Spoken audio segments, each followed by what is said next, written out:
Yesterday was the 14th of April meeting of Cabinet, arising from which these are the matters I'll be bringing to your attention and the public's.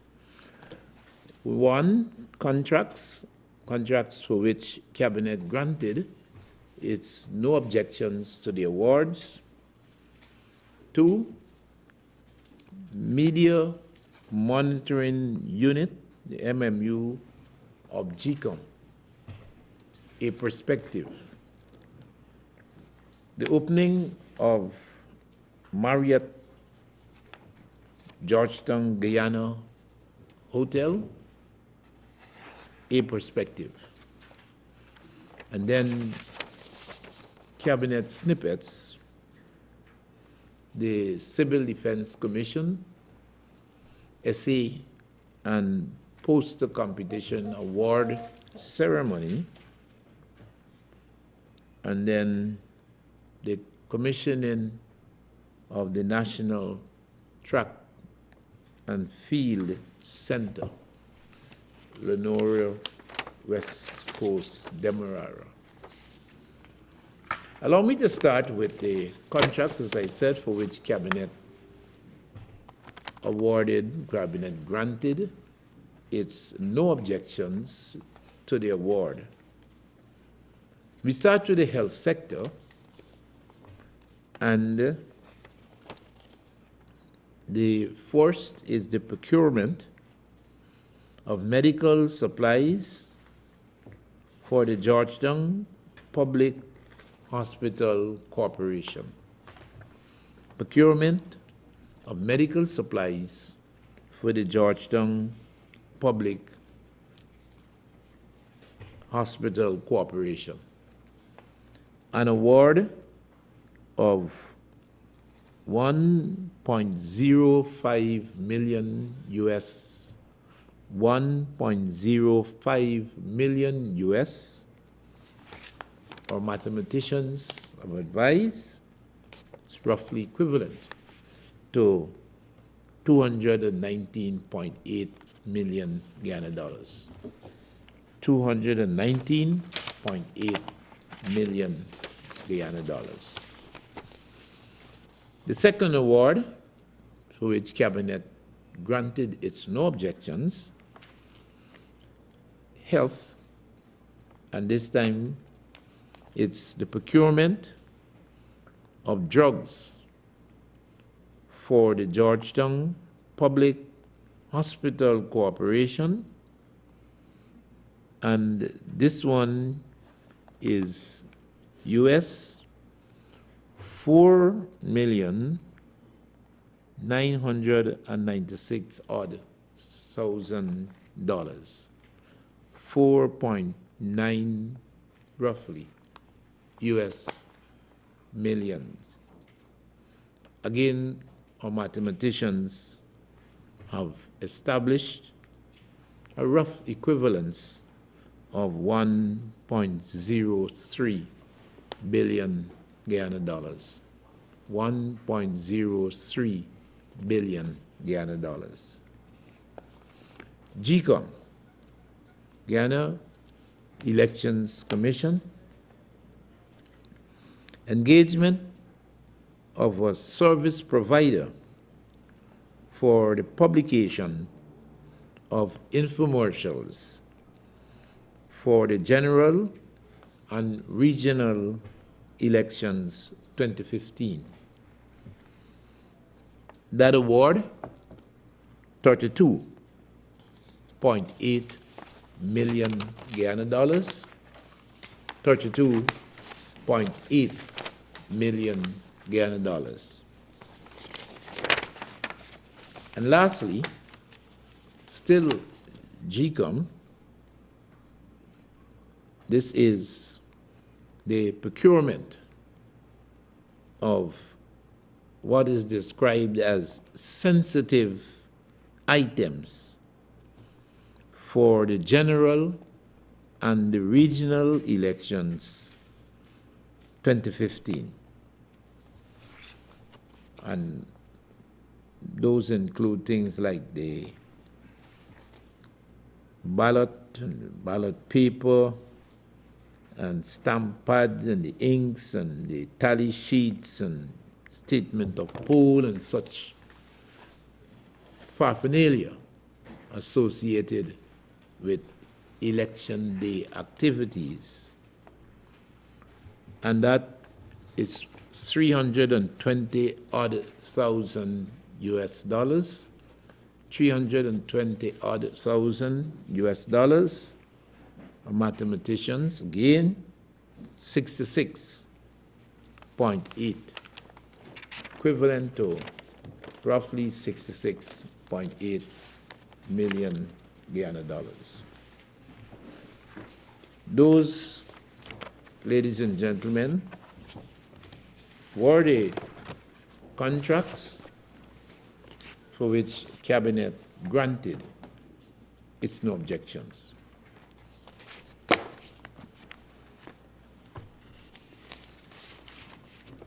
Perspective, Media Monitoring Unit, GCOM.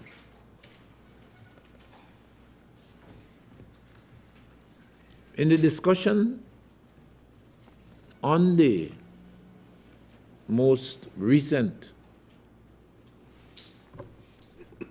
submission of the MMU, its most recent report on media monitoring related to the elections, 2015 general and regional elections, Cabinet felt that the MMU is a creation of the Guyana Elections Commission.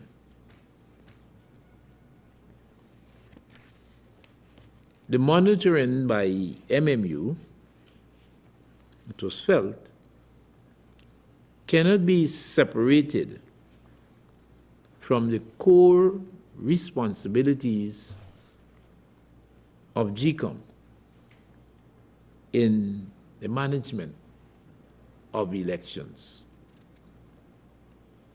That is one of the constitutional tasks and responsibilities of GCOM. The MMU, in its exercise of its monitoring mandate, should not act independently of GCOM. It is felt that their output must and needs to be drawn to GCOM's attention prior to its publication.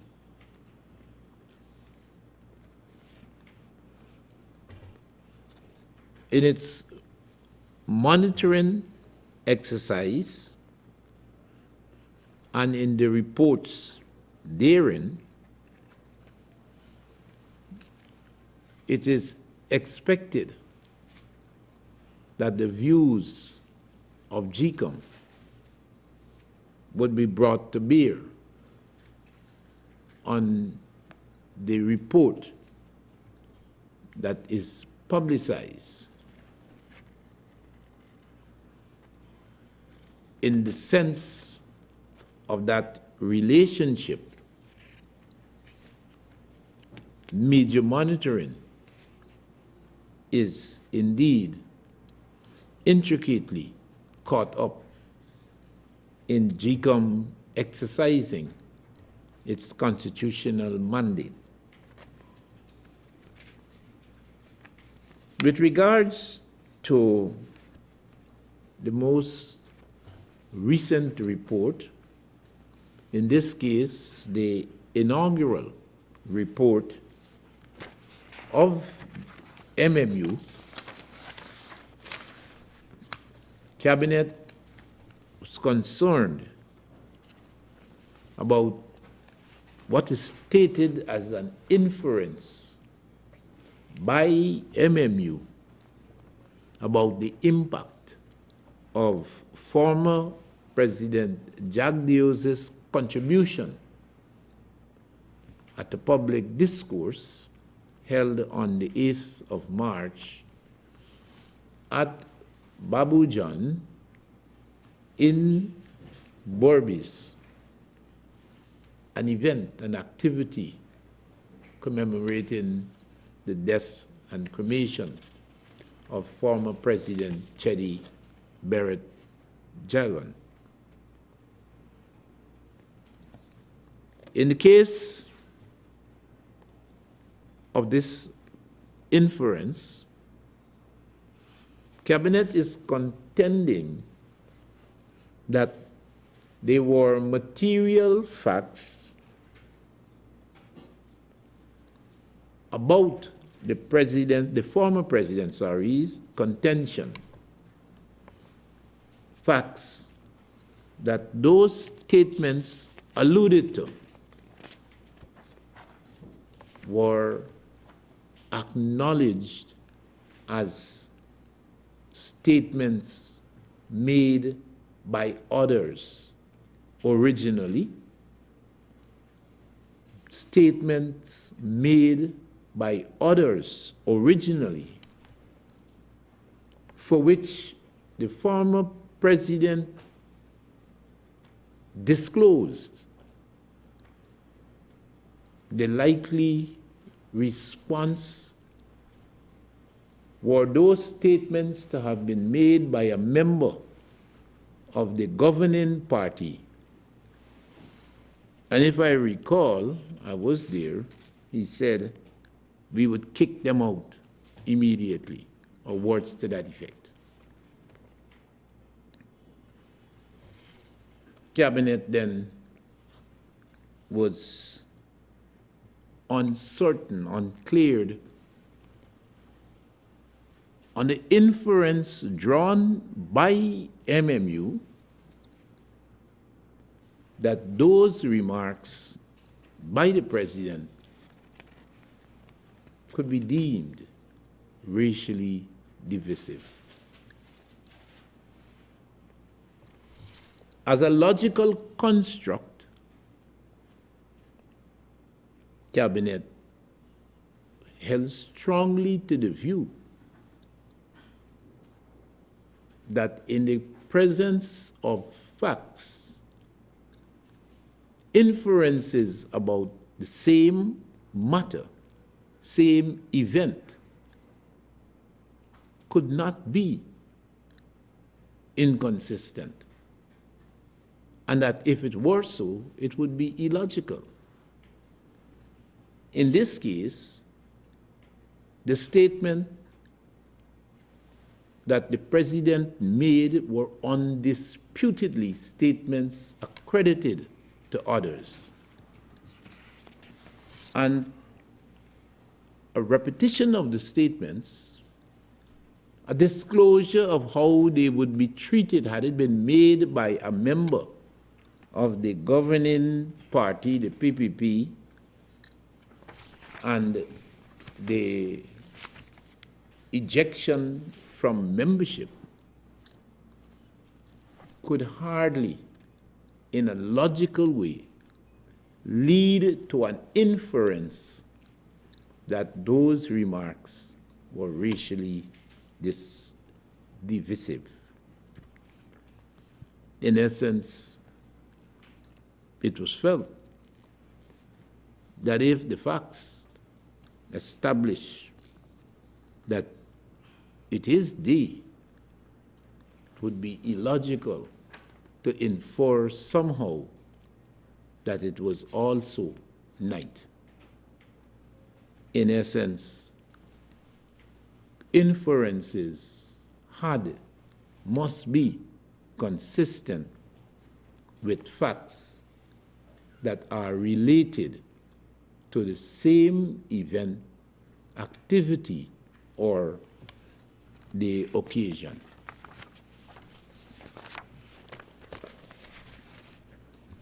Perspective. Opening of Marriott Georgetown Guyana Hotel. Incidentally, that is the name, Marriott Georgetown Guyana Hotel. Or one would concede that Marriott Hotel may very well belong in the recall of the average Guyanese as to the name of this hospitality service institution. Cabinet again reflected on the opening of this iconic entity and clearly felt that Guyanese can again be proud of this achievement. A brand name 5-star hotel opening on Thursday, April the 16th, 2015 in Georgetown.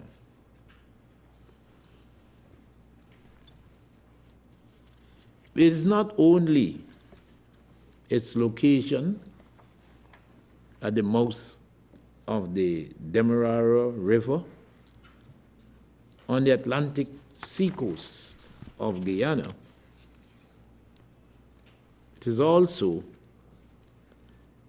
the most likely impact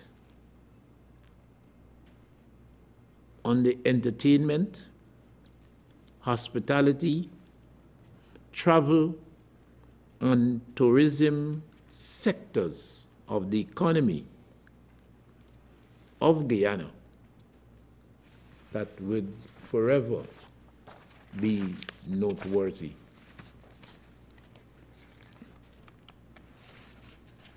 With almost 200 rooms, its capacity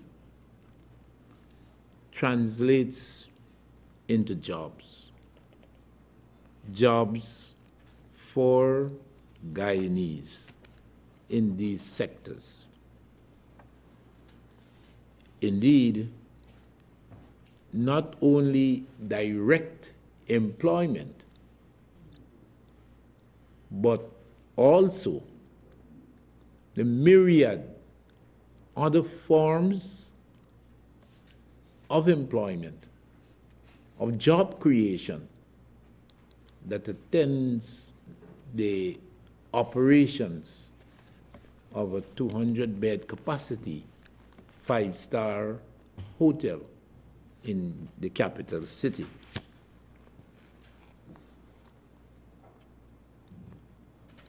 The hotel's presence contributes to the list of achievements that are part of the integrated plan of the governing PPP civic administration. The integrated plan to develop those sectors and which involve at the airport, its expansion to deal with the anticipated influx of tourists who would be utilizing and actually enjoying benefits and services at this institution. That indeed, in addition, its impact when also put into operation of the casino and the entertainment centers also expected to contribute to the overall impressive impact that this achievement would provide Guyana and Guyanese. President Ramutar will be greeting the top management of Marriott. He will be greeting international media and other members of the international community invited to participate in this historic event, and of course, our locals, those who have been involved. I understand some of those who have been attempting to thwart the achievement of Thursday the 16th. They have also been invited, and I do hope, Cabinet hopes, that they would join us in being proud and rejoicing in the event, the opening of a state-of-the-art five-star hotel in the capital city of Guyana. Cabinet snippets, CDC essay and poster competition. Cabinet was advised about the activity, prize-giving activity, planned for the 22nd of April at the Camp Iron Ghana Annex, housing the Civil Defense Commission, where the winners of the essay competition held in 3 categories: primary, secondary, and tertiary educational levels, and the poster competition on disaster risk management. The competition had been supported by particularly the Ministry of Education and other stakeholders, and had achieved region-wide responses. The prize-giving ceremony would see the National Disaster Coordinator, another task with which I am associated. I'm responsible, delivering the feature address to the individuals and the families of the prize winners. Finally, the commissioning of the National Track and Field Center. President Ramutar will be delivering the feature address at this, another one of the great and grand achievements of the governing PPPC administration. A state-of-the-art National Track and Field Center located at Lenora on the west coast of Demerara in Region 3. The activity scheduled for Friday, April the 17th, 2015 at 10 a.m. would see the commissioning of the complex That includes not only the facilities for track and field events, but also spectators, accommodation for teams and officials, and essentially the possibility of further extension in the generous availability of land in that area for these purposes. The event itself would chronicle over the years of construction of the center.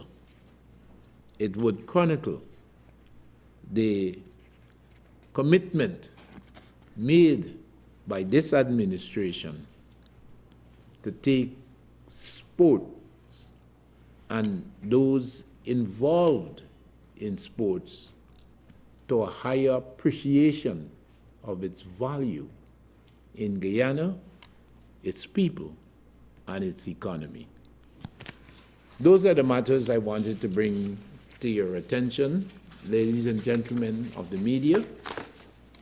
As Kwame had indicated, I would be entertaining questions, clarifications, and statements made on my opening statement, and in any order whatsoever on matters of topical interest that you would like to direct to the HPS.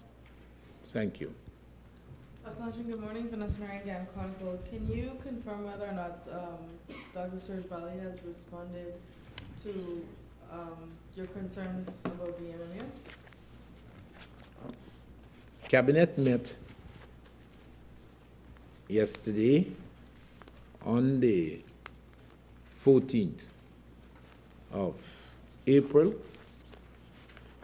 and it's not expected that the chairman, Dr. Steve Serge Bali, would have by this morning provided with a formal request for a response to Cabinet's own views about the functioning of MMU, and particularly its content in the report. Last week you said that these concerns would have been communicated to JICA, that's why I asked. No, the concerns that were communicated, that I know were communicated to GCOM, were not the ones that Cabinet aired at its meeting on the 14th. I think if you were to speak to the General Secretary, and maybe others, you might find much similarity in those concerns. But what was discussed at Cabinet, and I reproduced here this morning, they have not been formally supplied or translated to the chairman of GCOM, soliciting another formal response from him. And my last question on this issue, in 2011, when the MMU was functioning, did Cabinet have these similar concerns to this, to say, well, okay, the MMU should respond or report at least to GCOM? I would want to believe that these are really incident provoked, and likely, although I wouldn't put my head on a block, but likely the 2011 version of the MMU, policies, procedures, personalities, might not have occasioned the sort of concerns expressed in the context of the 2015 report. In essence, maybe the 2011 lot produced acceptable, maybe in so far as stakeholders are concerned, innoxious reports that did not arouse the kind of sentiments that are being aroused currently. Adam Harris, Prime News, sir. On the same MMU, sir, did Cabinet take into consideration that the MMU found that the statements recounted by former President Jack Deo weren't repeated anywhere else or at any time? Their first question, whether Cabinet considered the statement that the former president, reported on, and the fact that it would not been reported on anywhere else. Am I understanding that's a statement that you made? Categorical. Yes. Well, I would want to be at odds, because what was unveiled at Cabinet was that those statements allegedly made by an AFC television personality were the substance of formal submissions to GCOM. I was even told at the Cabinet meeting that the police had been, their attention had been invited formally by the governing party about those statements and the possibility that was entertained by the governing party that they were indeed forms of racial hostility and racial incitement. So I have reason to feel that those statements were not made and died until resurrected by the former president at Babujan. That indeed by the time of the March the 8th event at Babujan, they had already entered into the mainstream of condemnation by the governing party, and I suspect others too in Berbice, in formal correspondence to GCOM, and I'm certain I heard at Cabinet, to the police also. Neil Marks, yes. Neil Marks, Capital News. Dr. Luncheon, could you say what is the final cost of for construction of the synthetic track, the entire facilities there at Lenora? And could you also say, sir, why as a national institution there are tons of PPP flags on the facility at the moment? I would want to suggest, this is just in general, that questions I probably would need to get heads up that it might be occurring, those kinds of questions. Although I'm willing to concede a point that, listen, Luncheon, if you're going to come to talk to us about the commissioning, you should anticipate a question about its cost. But I'm not a good anticipator. And I would offer you what I have offered other members of the media, to obtain this information and have it shared with you as soon as I have it in my possession. The second issue about the PPP flags, I think you indicated that they are PPP flags that adorn the facility. The most I would be tempted to say, and I don't intend this to be conclusive, the most I would be tempted to say is that the opposition in theory done yet. That's the most I would be tempted to say. Yes, Marcel. Marcel Thomas, Starbrook News. Dr. Luncheon, it's outside of the statement.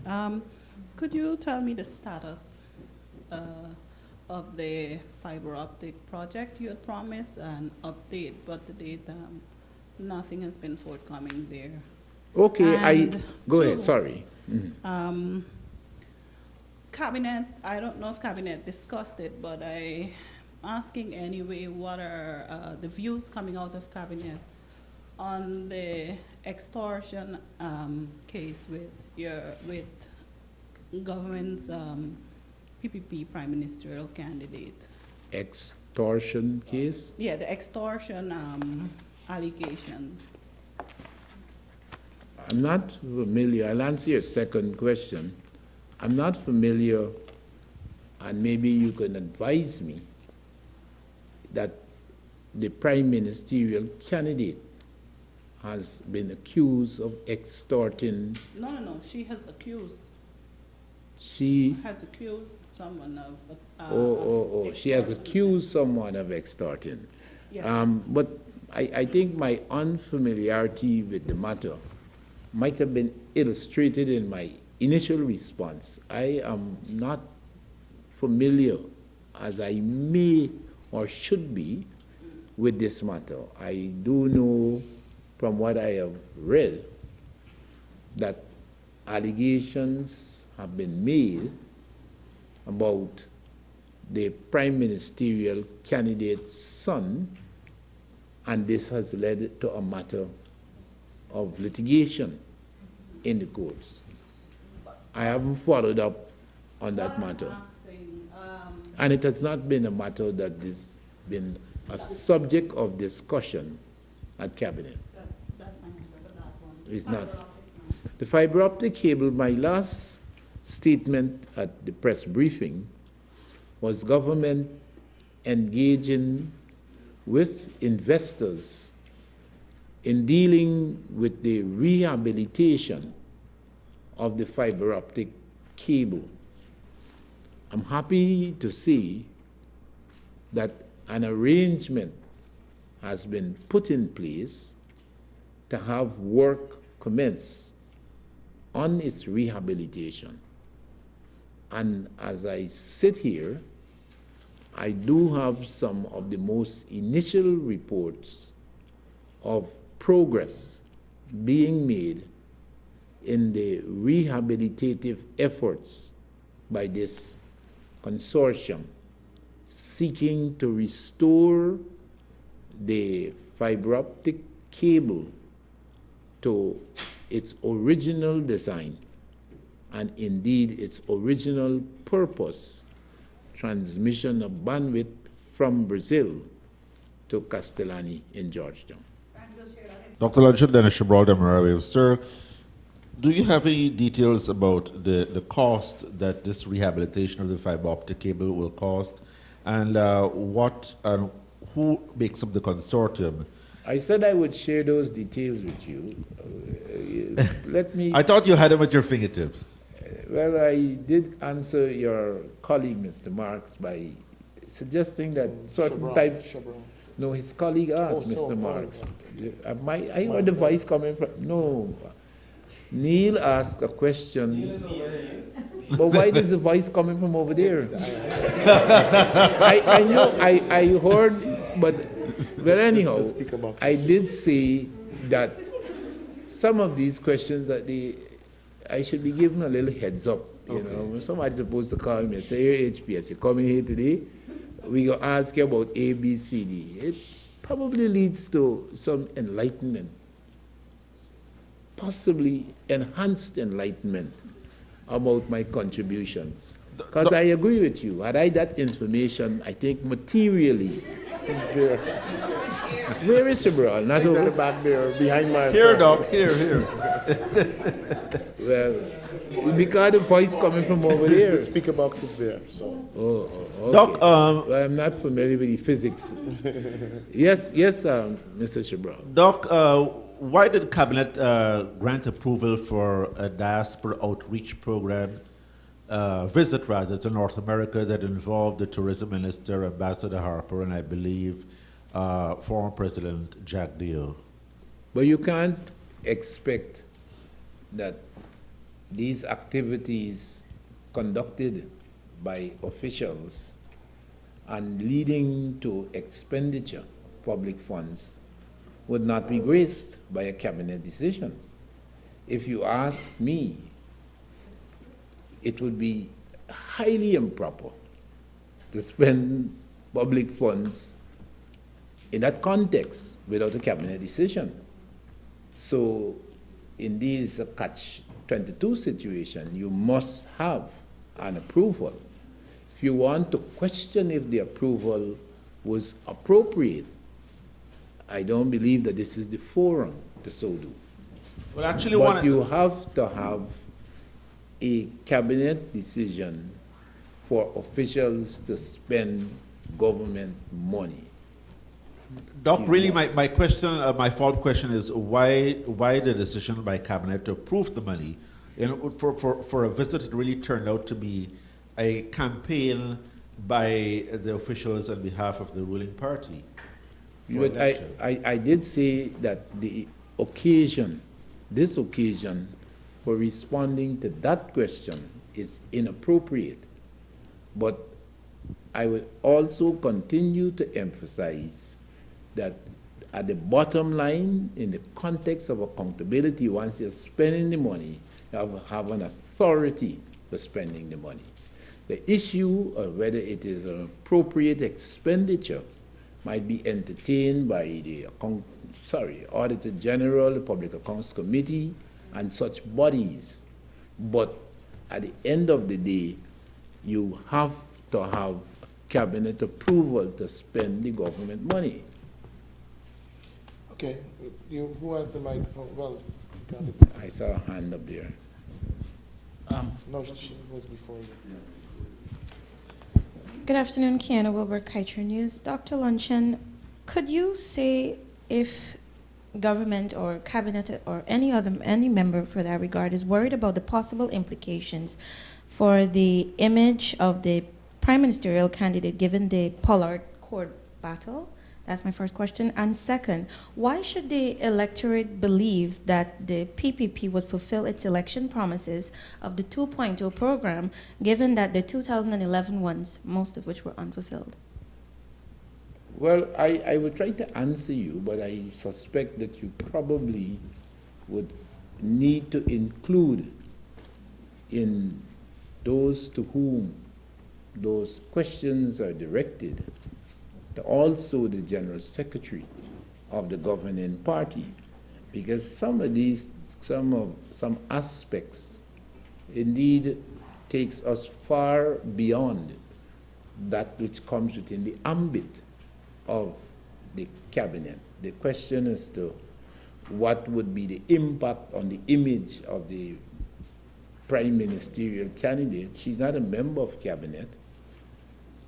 She's not indeed in any way connected to the cabinet of the government of Guyana.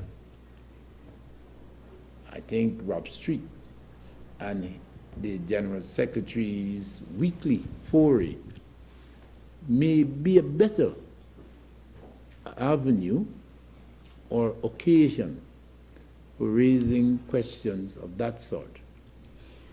The second one I think we could deal with here, and this sweeping statement on the government's failure, I repeat, sweeping statement about the government failure to implement its 2011 program. I assume this is what you said, or what you meant. The manifesto, some parts of the manifesto. Yes. And that statement, I hope it is qualified, and I hope it can be qualified, because it cannot be dismissive in absolution. There is no way that this administration can ever concede, accept that the 2011 manifesto, which imposed certain, maybe the word obligations are too strong, but it did carry with it the weight of an undertaking made by the party for a PPP civic administration that by far and large they have not been delivered. And if indeed there is some who question that by far and large those undertakings have been met, well, we can have a debate on that matter and discuss with the 211 manifesto in hand what specifically was or was not implemented or being implemented. I would be happy to engage, not necessarily in a formal debate, but in an exchange on that matter, because it deals with the stewardship of the PPP civic administration, a matter for which I have some responsibilities to the people of this country. Kurt Campbell, News Source. Hold on. You had the gentleman with the bad beard. Yeah, Andrew Weeks, Nightly News. Mr. Dr. Luncheon, could you give us any update on the president's visit to Jamaica with the U.S. Obama on the objectives that he had set out to take to Jamaica, if there's any fruit out of those meetings for Guyana? Well, I think that the reports, it did make mention of President Obama's focus on clean energy and renewable energy, and it perhaps did not spend as much time as I thought it could have on what I thought was the brevity of the engagement. It had been touted as, I think the word was a summit, no? If I recall correctly. But I suspect one would have to recognize that an opportunity had been provided by President Obama on his way to Panama for the Summit of the Americas to indeed have an engagement, an encounter with CARICOM heads. To my mind, it was an offer that was accepted by the CARICOM heads and indeed provided an opportunity, but not much of an opportunity. I might be wrong, but I don't believe this encounter spanned more than just a few hours for the heads and primarily for Prime Minister Portia Simpson to discourse with President Obama on his own thrust about clean energy and renewable energy. That accorded with President Ramatarz's expressed intentions, captured firstly and historically in the LCDS of former President Jack Dio, and our current insistence on pursuing renewable energy, clean energy, for its impact, its overall impact on the economy of Guyana. President Obama essentially was saying, this is the way of the future.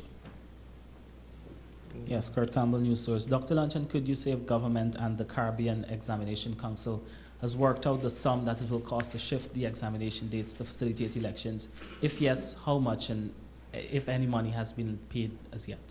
I am told that work is indeed concluded on what it would cost to have the real issue here is the reprint, not even reprinting, how should I say, the reformulation, resetting, that is a better word, of the new exam papers, because of course the ones on May the 11th cannot be used for the rescheduled later in May or June examinations. So you have to set new papers and a new set of logistic arrangements put in place exclusively for Guyana. I don't have a cost. Again, this joins the other two matters I had suggested heads up be provided so that we could really be enlightening at these occasions. But I'm told it's hundreds of thousands, and this is from a much earlier engagement for which I have specific recall, unlike today. But I'm told hundreds of thousands of US dollars would be expended by the government of Guyana in doing the rescheduling and meeting CXC costs for that. Rada, you still want to go ahead? Yeah. Dr. Luncheon, Rada Mosley at iNews. Could you say who is the preferred bidder for the health contracts Cabinet gave its green light to? And secondly, can you confirm who is the government minister linked to the cash jet issue? And there are reports out on social media that it was Minister Webster. That is why she was asked to step down. I'll answer your second question first to say that neither am I, nor the cabinet, nor the government, for that matter, aware that a minister of the government of Guyana been associated with Mr. Lal, the pilot of the jet service, who is now in North America, being charged with various offenses under the money laundering acts in that jurisdiction.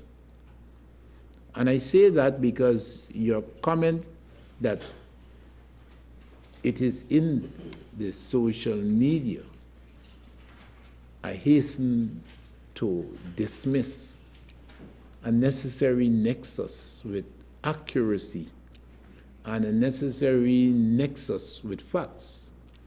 If you were to ask me if there was such, I think there are other sources that you probably can quote that might elicit a much more understandable response from a representative of this government, such as the American authorities, such as the local law enforcement who may be involved in the investigations. To repose the question, and assumedly its accuracy in what is on or in the social media, I think is a non-starter. I can assure you that we have absolutely no information whatsoever from any source official that a government minister or specifically Minister Webster is in any way associated with or engaged with Pilot Lal in those offenses for which he has been accused, he stands accused in North America. Was she asked at all about these reports? Minister came with a letter of resignation that primarily dealt with the status of her health condition that she felt, and presumably on the basis of her medical advice, was not improving. And a commitment to this administration to continue to serve in the context of her personal concerns about her health, I think she plucked down her preference. My health in preference to my job. And she offered her resignation at the most appropriate point, which to my mind was going into Parliament, taking on the responsibilities, hopefully, of a minister of the government. She said, "I'm giving you heads up. I'm putting out from this commitment." Your first question, The drugs. I have not, in I don't know how many decades I've been here at these post-cabinet press briefings, but if I have, it must have been on the most exceptional conditions, but I generally have not used this occasion to either confirm or deny the identity of bidders. It's on the same drug procurement. I wanted to know when this bid was opened, the 1.2 billion for the drugs, the date of the opening for the procurement, and also if it was keeping with the purchasing trends of the Ministry of Health for this specified period, because it seems, I don't know, I can't find a word, but at this time, for 1.2 billion in drugs, I want to know if it's keeping with the purchasing trends of the Ministry of Health.